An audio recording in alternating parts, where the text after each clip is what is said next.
If you haven't built up financial resources to go to graduate school and you're doing this to advance, to make more money, I wouldn't recommend it. I don't think it's a good decision to do that. You're not going to get the returns that you think from getting a doctorate. It's even if you do an accounting PhD, even if you do, like my field is really good compared to a lot of fields. Strategy is pretty good.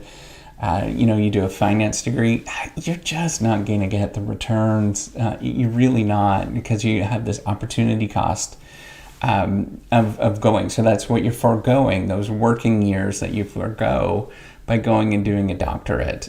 So I wouldn't do it for financial reasons. The reason why financial stuff matters, in the sense it gives you more leeway to do the things that you're doing. And I've bumped into people that are mega rich and they are doing a doctorate because they can, and that's what they did. They made all their money on Wall Street and they do it because they want to, and that's kind of the way that you can think about it, right? Like, that is a great strategy. Not too many people are like that, but that definitely happens in terms of being financially okay. So some people I know are management consultants early on in their life for many years, and so they built up a bunch of money, and they can sort of do that. Other people did the Wall Street thing and stuff.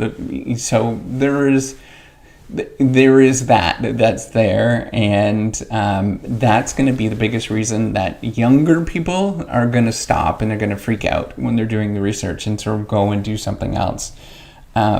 That's because there's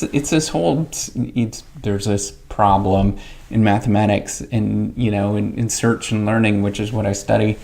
It's called the optimal stopping problem. You can look it up, and really after a certain amount of time, most people are going to bail on it, and it's sort of determining when you should bail exploring and searching something. And most people are going to bail at a certain time. But if you have the resources to continue, often you discover more things, and it's much more interesting. It's going to be better off for you. So that's definitely a consideration to think about. Another thing that's important, and this has been really important for me in the last few years, is I kind of don't need the validation anymore from doing things in my life. If you've been accomplished or you've done things in your life, you're not doing the doctoral degree for validation. You're doing it for the reasons why you actually want to do it. And that's a really important thing.